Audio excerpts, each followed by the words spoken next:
하나님 말씀은 열왕기하 2장입니다. 1절에서 10절까지 말씀을 우리 같이 합독합니다.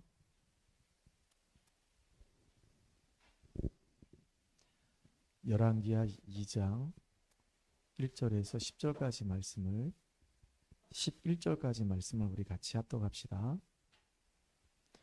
여호와께서 회오리 바람으로 엘리야를 하늘로 올리고자 하실 때 엘리야가 엘리사와 더불어 길갈에서 나가더니 엘리야가 엘리사에게 이르되 청하건대 너는 여기 머물라 여호와께서 나를 베델로 보내시니라 하니 엘리사가 이르되 여호와께서 살아계신과 당신의 영혼이 살아있음을 두고 맹세하노니 내가 당신을 떠나지 아니하겠나이다 하는지라. 이에 두 사람이 베델로 내려가니 베델에 있는 선지자의 제자들이 엘리사에게로 나와 그에게 이르되 여호와께서 오늘 당신의 선생을 당신의 머리로 데려가실 줄을 아시나이까 하니 이르되 나도 또한 아노니 너희는 잠잠하라 하니라.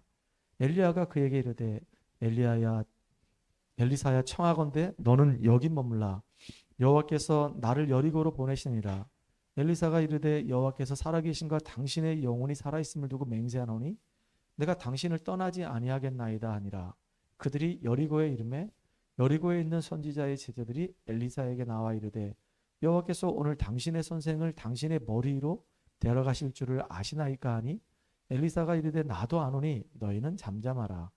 엘리야가 또 엘리사에게 이르되 청하건대 너는 여기 머물라 여호와께서 나를 요단으로 보내시니라 하니 그가 이르되 여호와께서 살아계신과 당신의 영혼이 살아있음을 두고 맹세하노니 내가 당신을 떠나지 아니하겠나이다 하는지라.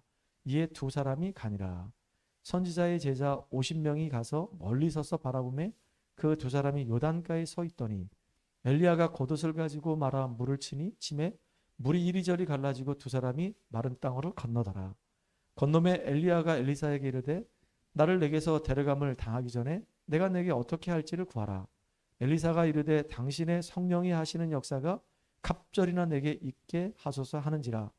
이르되 네가 어려운 일을 구하는도다.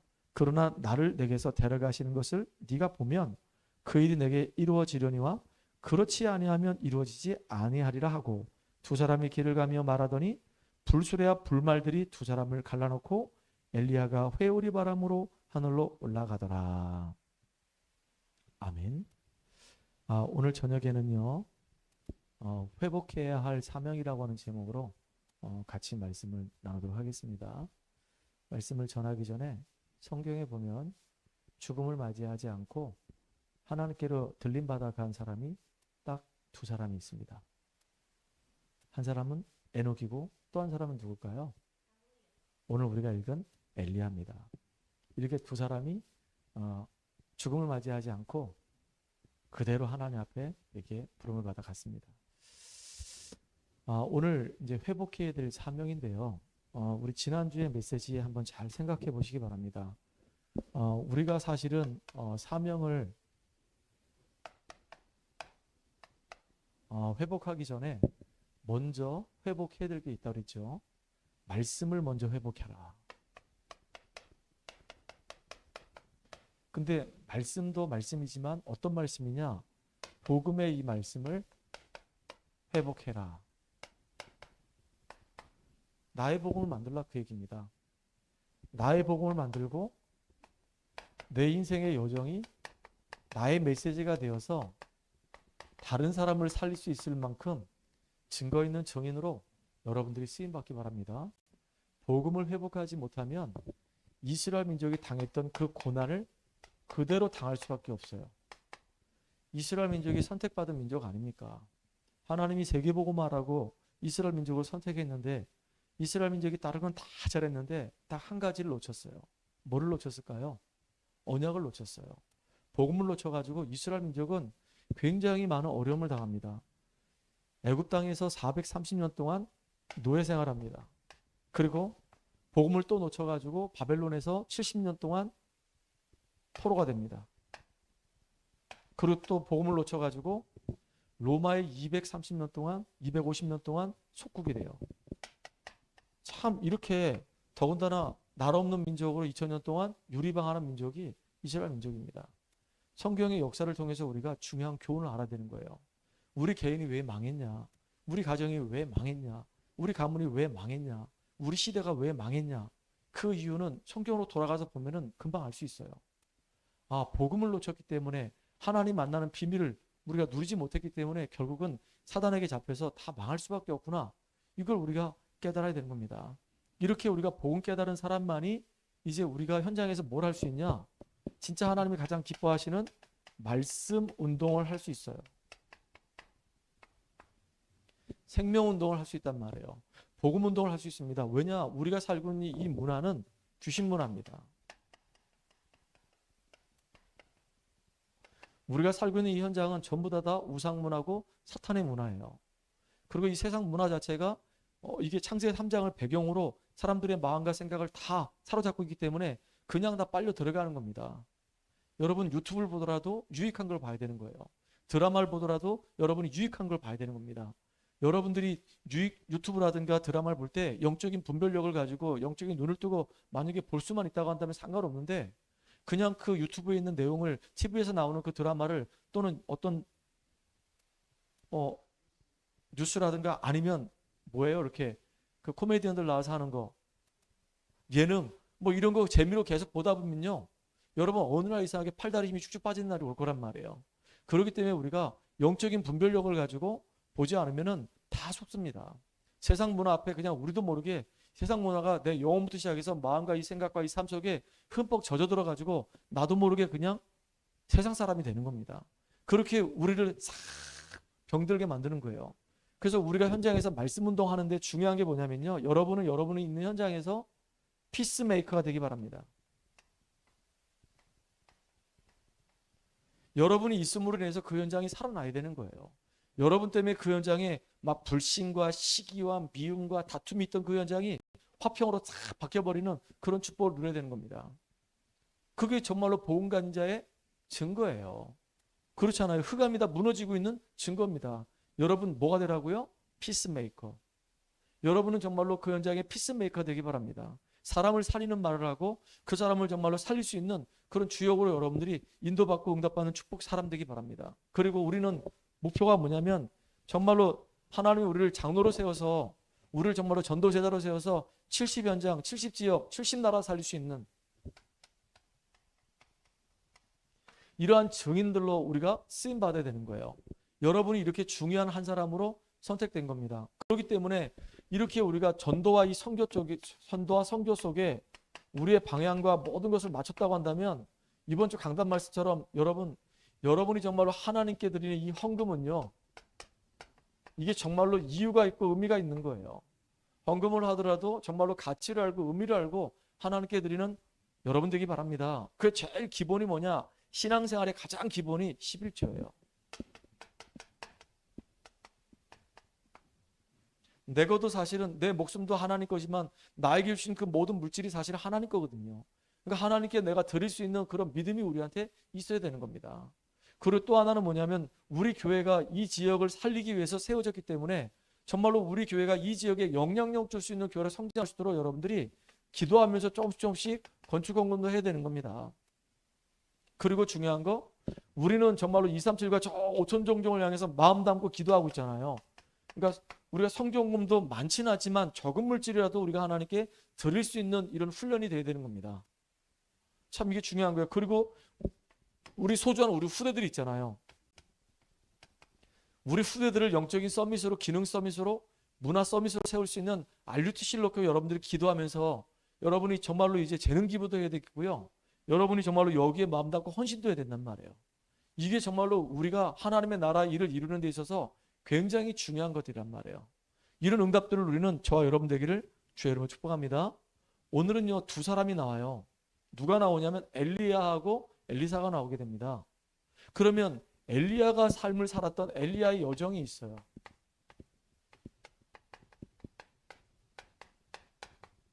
인생의 여정이죠. 전도자의 삶을 살았던 여정이죠. 저와 여러분이 이런 인생을 살기를 간절히 원합니다. 또 엘리야의 가장 중요한 제자가 엘리사 아닙니까? 이 엘리사도 엘리사의 여정이 있어요. 스승을 따라서 그대로 스승이 걸어갔던 그 길을 걸어갑니다. 스승이 응답받았던 그 응답에 진짜 2배를 받아요. 참 놀라운 일이 벌어지죠. 여러분, 이 엘리야가 어떤 응답을 받았습니까? 엘리야가 바알 선지자하고 아세라 선지자 850명하고 갈멜산에서 전투가 벌어집니다. 영적인 싸움이에요.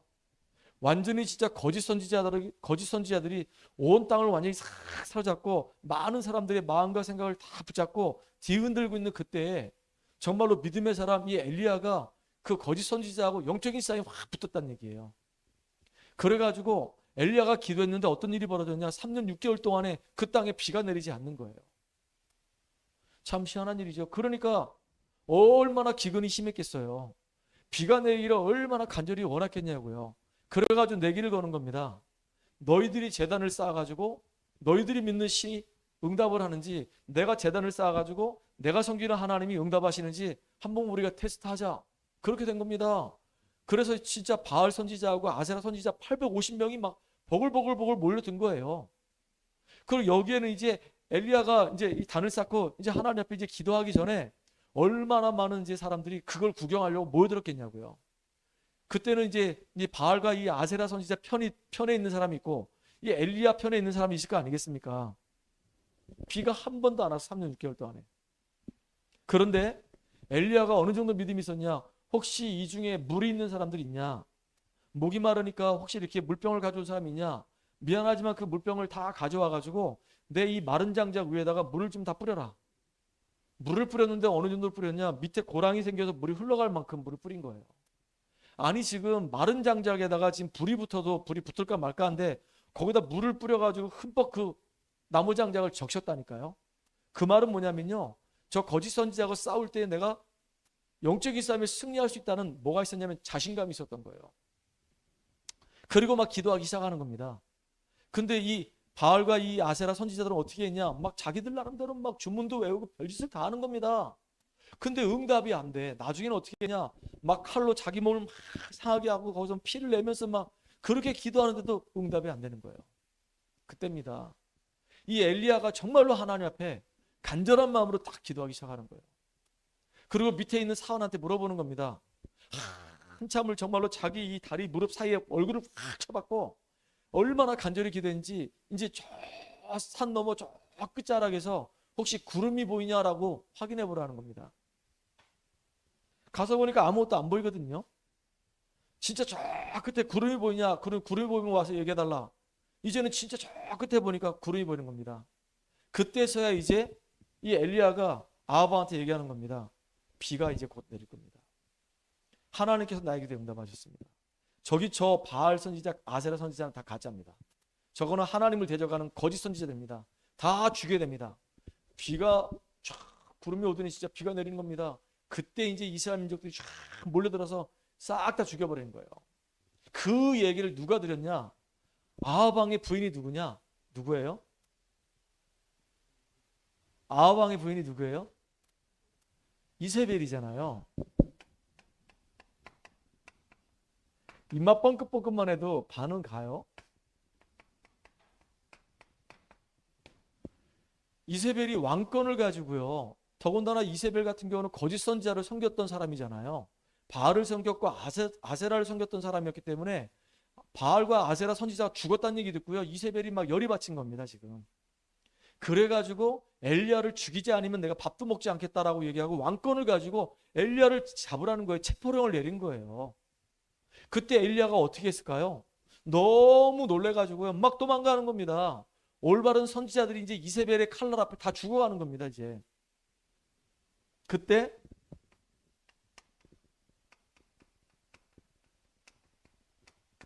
도망간 곳이 어디냐? 로덴나무로 도망간 거예요. 거기서 하나님 앞에 제발 좀 나 좀 불러가 주세요. 선지자가 다 죽었습니다. 이제 나 혼자 남았습니다. 그럴 때 주의 사자가 이 엘리야에게 먹을 것과 마실 것을 주시면서 40주야를 달려갈 수 있는 힘을 주신 거예요. 여러분, 우리 정말로 전도자들에게 뭐가 있어야 되냐? 힘이 있어야 돼요. 힘. 영적인 힘이 있어야 돼요. 영적인 힘이 있어서 나를 살려내고 다른 사람을 살릴 수 있는 힘이 있어야 되는 겁니다. 내가 영적인 힘이 없는데 어떻게 내가 다른 사람을 살릴 수 있겠냐고요. 그래서 이 엘리야가 로덴나무에서 막 죽기를 자청하다 하나님이 어디로 불렀냐? 진짜 모세가 은혜 받았던 그 시내산으로 이 엘리야를 불러서 사명을 주시는 거예요. 뭐라고 사명을 주시냐? 너무 중요한 사명을 주세요. 왕을 세우라는 거예요. 왕. 아람 왕을 세워라. 아람 왕 하사엘을 세워라. 그리고 이스라엘 왕 예후를 세워라. 여러분, 정치 지도자가 누구냐에 따라서 사실은요, 굉장히 많은 것들이 달라질 수가 있어요. 그래서 우리가 지금 기도하는 게 뭐냐면 복음 대통령 나오게 해달라고 기도하는 거예요. 미국의 정말로 역대 대통령 중에 복음 가진 대통령이 정치를 할 때는요, 진짜 전 세계가 평안했었어요. 링컨 같은 사람이 딱 대통령이 되니까 노예 해방이 돼버리잖아요. 진짜 미국의 대통령들, 진짜 복음 가진 대통령들이 있을 때는 진짜 세계 평화가 이루어졌다니까요. 우리 지금 대한민국에도 정말로 복음 가진 대통령이 일어나야 되는 겁니다. 우리 후대 중에 정말로 언약 가진 복음 가진 대통령들이 일어나야 되는 거예요. 그 왕을 세우라는 거예요. 그리고 중요한 얘기 또 했죠. 네 후계자 엘리사를 세우라는 겁니다. 이게 중요한 제자를 세우라 그 얘기예요. 너와 똑같이 현장에서 말씀 운동하고 생명 운동하고 사람들을 살릴 수 있는 영적인 문제를 치유하면서 이 시대를 살릴 수 있는 이런 중요한 제자를 찾아서 세우라 그 얘기예요. 찾아서 세우라는 얘기는 있다는 얘기예요. 준비됐다는 얘기입니다. 그 당시에 하나님이 얘기했던 그 엘리사는요, 12결의 소를 움직일 수 있는 굉장한 거부였단 말이에요. 농경사회 아닙니까? 12결의 소란 얘기는 소가요 어마어마하게 많았고 그 소들을 가지고 땅을 경작하면서 농사를 지었다는 얘기예요. 아니, 자기 집에 소 한 마리만 있어도 부자라고 얘기하는데, 결이라는 말은 뭐냐면 두 마리 소가 목에다 목에 연결해서 이렇게 한 결이가 된 거예요. 이렇게 12결이니까 몇 마리란 얘기입니까? 소마리도 어마어마하게 많은 거예요. 땅이 얼마나 넓길래 그렇게 많은 소들을 키우냐 이거예요. 그래가지고 막 농사일을 어마어마하게 하고 거부했는데, 하나님이 부름 받자마자 어떻게 했냐? 12결이 그 목에 있는 걸 다 불살라버리고 두 번 다시 이제는 자기 고향으로 돌아가지 않을 마음으로 재산 다 팔아버리고 하나님께로 딱 돌아온 사람이 누구냐? 그게 엘리사예요. 그렇게 정말로 하나님의 언약 앞에 중심을 담았던 사람이 누구냐면 엘리사였단 말이에요. 이런 제자들이 과연 어디 있냐 이거예요. 이번 주 오예배 때 그 부자 얘기 했잖아요. 예수님하고 부자가 얘기 나누는데 그 부자가 예수님께 와가지고 어떻게 해야지만이 내가 영생을 얻을 수 있나이까 선생님이요. 그것도 그냥 선생님도 아니고 선한 선생님이요. 그러니까 예수님이 왜 네가 나한테 선하다고 얘기하느냐. 오직 선하신 분은 하나님밖에 없다. 네가 영생을 얻기를 원하는데 성경에는 뭐라고 돼 있냐. 네 부모를 공경하고 살인하지 말고 간음하지 말고 도둑질하지 말고 내 이웃에게 피해를 주지 말라고 하지 않았냐. 내가 그 율법을 다 지키었나이다. 자기는 율법을 잘 지키면은 구원받는 줄 알았단 말이에요. 그런데 예수님이 뭐라 말씀하셨냐? 네 가지고 있는 모든 재산을 다 팔아가지고 가난한 사람한테 주고 너는 나를 따르라. 돈이 얼마나 많은지 이 부자가요, 그것 때문에 근심하고 가니라 그랬어요. 성경에 보니까 두 번 다시 그 사람은 나타나지 않았어요.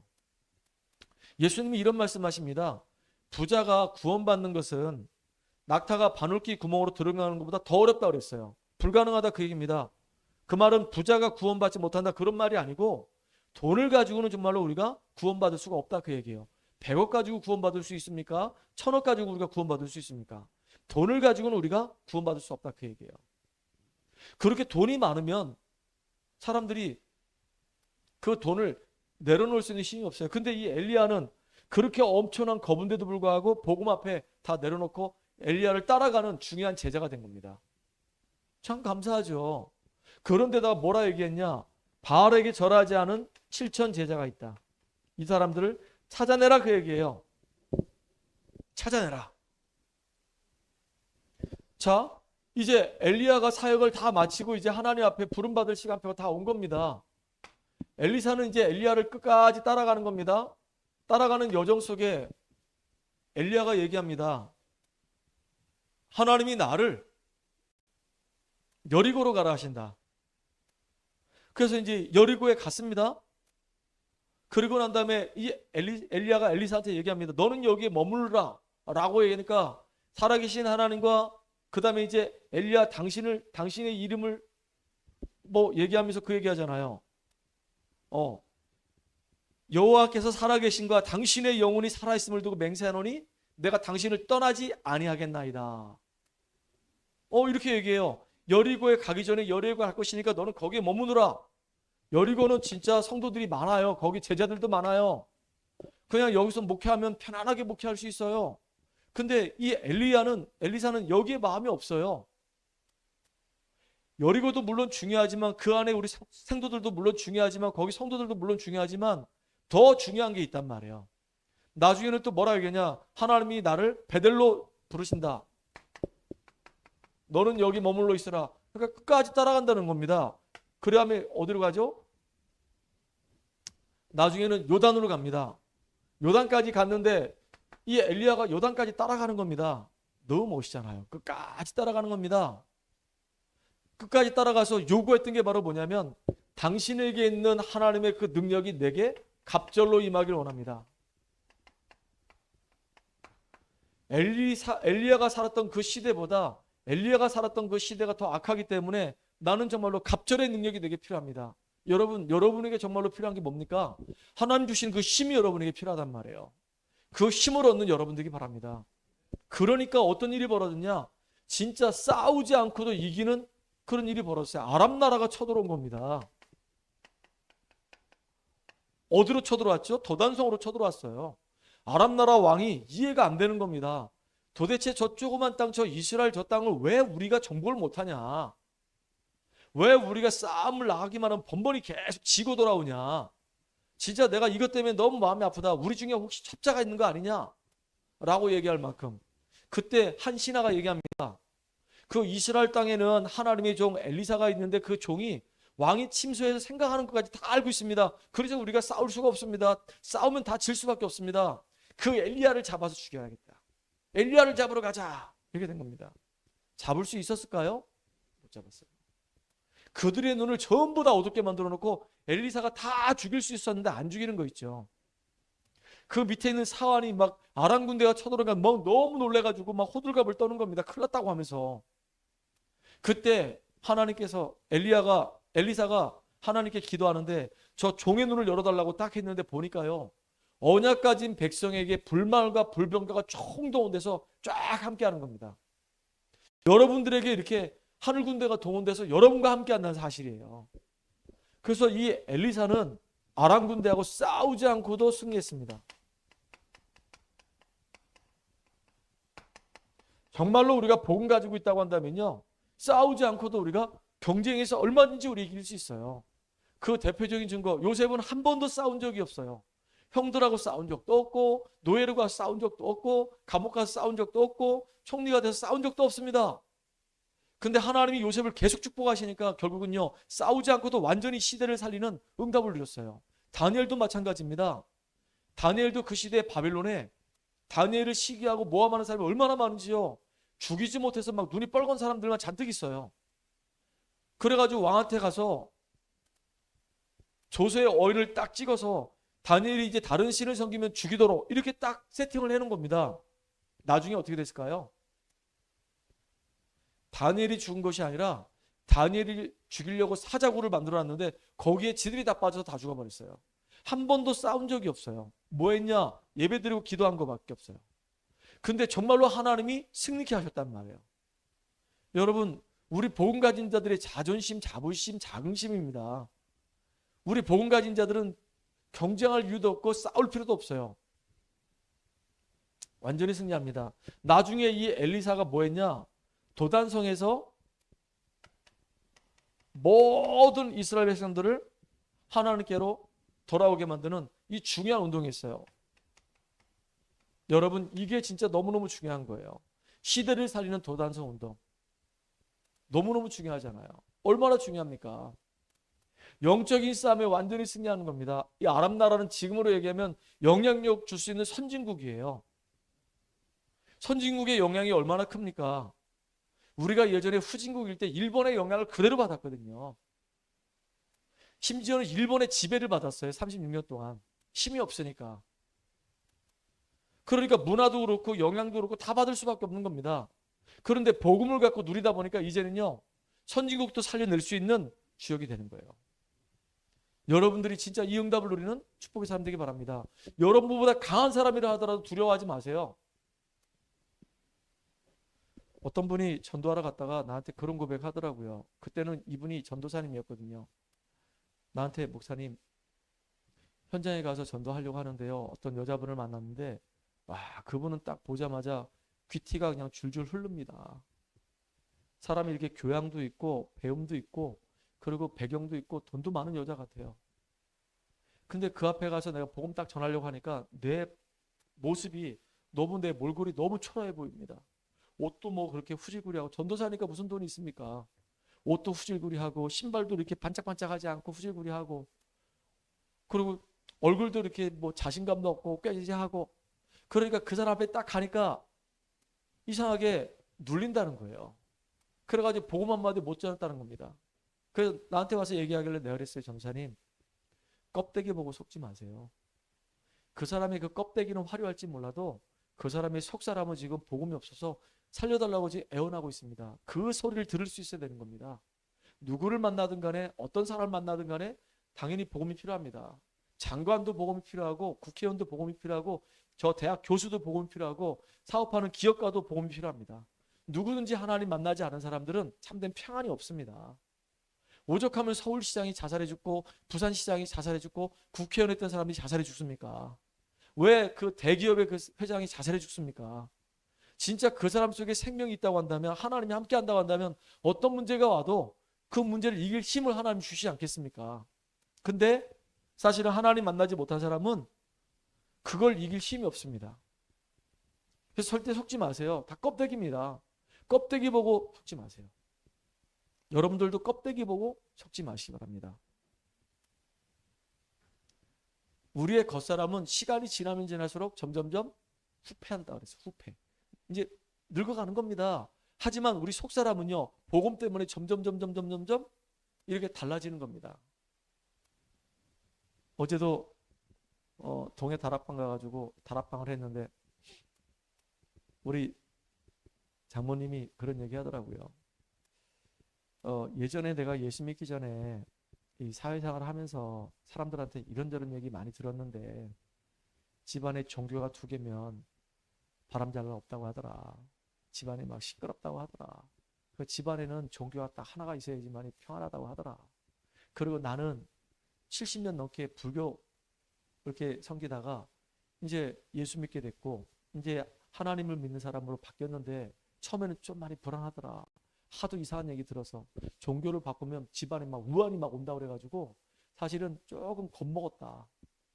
근데 매주마다 이렇게 와서 예배드리고 말씀 듣고 기도하는 가운데 하나님이 자꾸 삶 속에서 함께 하심이 이제 확인되고 응답을 조금씩 주시니까 그게 확인되니까 이제는 아무것도 겁이 나지 않는다. 내가 이렇게 달라졌다. 지금은 내가 이렇게 거기서 내가 완전히 승리했기 때문에 얘기한다라고 얘기하시더라고요. 이렇게 달라지는 거 있죠. 나는 몰랐어요. 그렇게 우리 장모님이 고민할 줄 몰랐거든요. 그런 것 때문에. 그래서 일도 고민하지 말라고 그랬어요. 우리는 운명사주팔자에서 완전히 해방됐기 때문에 아무것도 우리한테 문제되지 않는다. 하나님이 우리와 함께 하신다. 우리가 이제 예배드리고 말씀 붙잡고 기도하면 하나님 우리에게 성령 충만함 주시고 승리케 하신다. 걱정하지 마시라. 그랬더니 지금 이제 아멘 그러시더라고요. 진짜 우리가 예수 믿는다는 게 이게 보통 축복이 아니에요. 이게 얼마나 이게 감사한 일인지 모릅니다. 여러분 진짜로 예수 믿는 것이 너무너무 큰 축복임을 날마다 삶 속에서 확인하고 누리시는 여러분들이 바랍니다. 그래서 이 엘리야처럼 이렇게 중요한 현장의 제자들을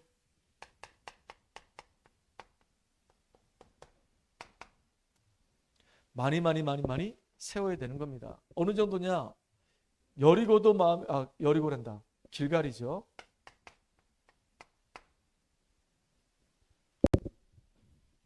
길갈, 베델, 여리고 어디에 있든 간에 어쨌든 간에 하나님이 어떤 편리성을 따지기보다는 정말로 하나님의 언약을 중요하게 여기는 엘리사처럼 우리는 뭐를 중요하게 여겨야 되냐? 진짜 언약인 이 복음을 정말로 생명처럼 중요하게 여기는 이런 사람이 있어야 돼요. 어떻게 이 엘리사가 도단성 운동을 할 수 있었을까요? 아합 시대에 엘리야의 제자이면서 진짜 아합 왕의 가장 신뢰가는 신하였던 이 오바다라고 하는 사람이 있어요. 이 사람이 50명, 100명을요, 자기 재산을 투자해가지고 숨겨가지고 생도를 키운 겁니다. 그 생도들이 결국은요, 이렇게 흩어져가지고 하나님의 나라의 일을 하고 있었단 말이에요. 이렇게 정말로 중직자 중에 정말로 그 사역의 가치를 알고 헌신할 수 있는 이런 제자들을 찾아야 되는 겁니다. 또 있죠. 정치인 중에서 이렇게 하살 같은, 예우 같은 이런 제자들이 일어나야 되겠고요. 정말로 하나님이 예배해놓고 숨겨놓은 7천 제자들, 이런 사람들이 현장에서 우리가 찾아내야 되는 겁니다. 우리가 해야 할 일은 정말로 제자에서 제자로 이어지는 사역이 정말로 중요한 사역이 돼야 되는 거예요. 저는 정말로 너무 감사한 게 뭐냐면 현장에서 완전히 불신자로 있다가 복음 듣게 되고 저를 통해서 복을 받게 되고 영접하게 되고 또 저를 통해서 지금 양육되고 있는 사람들이 있단 말이에요. 그 사람들이 결국은 내가 사역하는 걸 그대로 듣고 배워가지고 나중에 또 사역할 때쯤 되면 나처럼 똑같이 이렇게 사역할 거 아니겠습니까? 이번 주에 내가 우리 전 은희 집사한테 얘기했어요. 진짜 복이다. 집사님 가정에서 말씀 운동하는 게 이게 복이다. 나는 여기 지금 우리 조옥수 우리 성도님을 양육하는 가운데 있지만 우리 집사님은 양육하는 걸 지금 다 보고 있지 않냐. 그리고 중요한 거 조옥순 성도님이 불신자로 있다 예수 믿게 돼서 어린아이 같은 신앙을 갖고 있으면서 이 성장하면서 기도 생활하고 말씀을 읽고 예배드리는 모습 보고 말씀 들을 때 그렇게 피곤해도 예배드릴 때가 그렇게 신난다는 거예요. 너무너무 신난다는 거예요. 어제 같은 경우도 많은 약속이 있었지만은 다 취소해버리고 예배를 딱 드리는 거예요. 근데 얼굴 딱 보니까 막 기뻐가지고 막 얼굴이 환해지는 겁니다. 이렇게. 그러니 하나님이 그 시간에 말씀 주겠어요? 안 주겠어요? 말씀이 막 생각지도 않았던 말씀들이 막 쏟아지는 겁니다. 그분을 위해서. 그러니까 옆에 있는 그 은희집사도 이 사역 현장에서 보니까 사람이 막 달라진 걸 보니까 본인도 이제 치유받고 변화되고 달라지고 있고 그 다음에 이제 옆에 있는 어머니가 이제 변화되고 달라지는 모습 보니까 야 진짜 이 복음의 능력은 대단하구나 깨달을 거 아니겠습니까? 우리 은희 집사가 몸이 약해요. 간호사지만 이 갑상선 때문에 몸이 약해요. 그래서 음식도 이렇게 맵고 짠 거 잘 못 먹어요. 그렇게 몸이 야리야리해요. 근데 진짜 하나님을 사모하는 마음을 갖고 하루에 아침 저녁으로 예배를 2번이나 드려요. 이렇게. 그러면서 그 속에서 가장 힘들고 어려울 때 여러분 그 병원에서 간호사 일을 하면서 그것도 이제 수간호사 또는 이제 그 수간호사 바로 밑에 그 뭐라고 얘기하는지 모르겠는데 그 중요한 역할을 하게 되면 병원에서는 환자들이 때로는 자꾸 이제 위험한 단계로 막 간단 말이에요. 죽음을 막 목전에 둘 수도 있단 말이에요. 그런 병원에서 막 시시각각 여러 가지 일들이 막 벌어지기 때문에 그런 일들에 대해서 이제 책임도 져야 되는 거예요. 그러니까 얼마나 그런 일들이 부담이 되고 스트레스 되겠냐고요. 그때마다 진짜 힘들고 어려울 때 또 병원의 간호사들 말이 얼마나 많은데요. 그 사람만 없으면 뒤에서 막 험담도 하고 막 그런단 말이에요. 별짓을 다 합니다. 그러니까 그런 이제 현실 속에서 삶을 살아가면서 믿음 없으면요.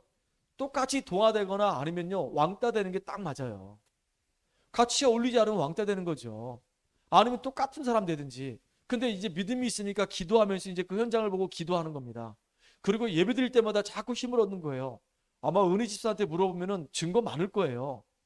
자기가 가장 힘들고 어려울 때마다 하나님께 예배 드리고 기도하면서 힘 얻은 적이 한두 번이 아닐 거란 말이에요. 말씀 들으면서 막 진짜 힘 많이 얻었을 거예요. 저한테 정말로 고마운 게 뭐냐면 예배 드리고 나면 저한테 그래요. 형부 메시지 들으면 은혜가 돼요. 너무 좋아요. 감사해요. 이상하게 그 얘기 별 얘기 아니잖아요. 근데 나도 그 얘기 들으면 힘나요. 나도 인간이구나 싶어. 인간이구나 싶어. 근데 그 얘기 듣거나 말거나 상관없이 이분이 살아났다 그러면 제일 좋은 거 아닙니까? 근데 나는요 보면 알잖아. 이렇게 변화되고 있고 힘을 얻고 있고 살아나고 있구나. 아 눈빛을 보면요 꼭 썩은 동태 눈깔처럼 이렇게 개슴츠레져가지고 맨날 이렇게 눈치 실실 보고 시달리고 이렇게 마지 못해서 막 질질 끌려가는 사람이 있고 어떤 사람 보면 눈이 막 반짝반짝하면서 말씀을 막 사모하고 막 은혜 자리 막 어떻게 하면 그 자리 갈까 막 그러면서 우리 말씀을 정말로 그 제비 새끼가 어미 제비가 뭘 이렇게 물고 왔을 때 입을 쩍쩍 벌리고 막 달라고 막 이렇게 하는 것처럼 그러면요 이게 다르죠. 달라. 분위기가 다르죠. 진짜 우리는 그런 제자들이 우리 현장에 계속 세워지기를 간절히 소망합니다. 그 제자에서 제자로 이어지는 그 축복이 제일 좋은 거예요. 디모데후서 2장 2절에 보니까 바울이 디모데한테 얘기합니다. 충성된 사람에게 부탁해라. 그가 또 다른 사람을 양육할 것이다 그랬어요. 그러니까 보세요. 이게 몇 대입니까?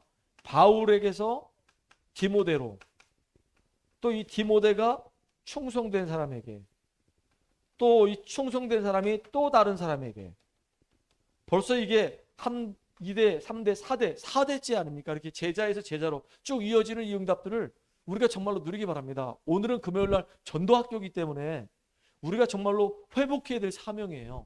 엘리야가 회복했던 이 사명을 현장에 이 이세벨이 아무리 강력해도 하나님 앞에는 아무 힘을 발휘하지 못해요. 그렇게 막 죽인다고 막 난리쳤던 결국 이세벨은 비참하게 그 생을 마감했어요. 복음을 반대하면요, 결국은요 비참하게 망해요. 그러니까 무서워하거나 두려워할 거 전혀 없어요. 우리는 우리와 함께 하신 하나님이 창조주 하나님이라는 것을 확실하게 믿고 확인하는 여러분 되기 바랍니다. 그래서 결론입니다.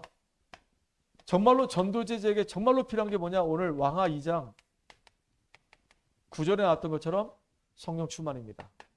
갑절의 영감을 달라고 그랬죠. 이게 성령 충만함이 우리에게 너무너무 필요한 겁니다. 그리고 이 엘리야가 사역을 이제 시작하는데요. 열왕기하 2장 여기 11절 이후로 쭉 보게 되면 끝장까지 읽어보면은 어느 지역에 갔는데 물을 마실 수가 없는 거예요. 너무 힘든 거예요. 살기가 너무 각박한 겁니다. 물이 없으니까. 그러니까 엘리사가 뭐라고 얘기하냐? 소금을 가져오라고 얘기합니다. 그리고 그 물이 나는 곳에 소금을 쫙 뿌려버리는 겁니다. 근데 희한하죠? 엘리야가 그렇게 소금 뿌리고 기도하고 갔는데 그 자리에 이제는 드럼을 먹지 못하는 물이 안 나오고 진짜 막 너무 좋은 물들이 나오는 거예요. 이렇게 엘리사가 엘리야보다 더 많은 사역을 하는 겁니다. 하나님이 많은 응답과 증거를 주실 거예요. 여러분들에게 정말로 많은 응답과 증거를 주시기 때문에 속지 마시기 바랍니다. 그래서 우리가 참된 제자가 되고 우리는 우리 후대들이 진짜 이 복음의 비밀을 제대로 누리는 참된 제자로 설 수 있도록 돕는 그 일에 우리 인생을 드려야 되는 겁니다. 여러분이 정말로 이 귀한 축복을 누리는 축복의 증인들 되기를 주의 이름으로 축복합니다. 살아계신 하나님께 감사와 영광을 돌립니다. 악하고 완전히 사단이 장악한 이 시대에 복음 가진 우리가 복음을 회복하고 이제 엘리야가 회복한 그 사명을 회복해서 우리 현장에서 하나님 나라 이루는 주역으로 온전히 인도받으며 쓰임받을수록 우리에게 성령의 충만함을 날마다 덧입혀 주시옵소서.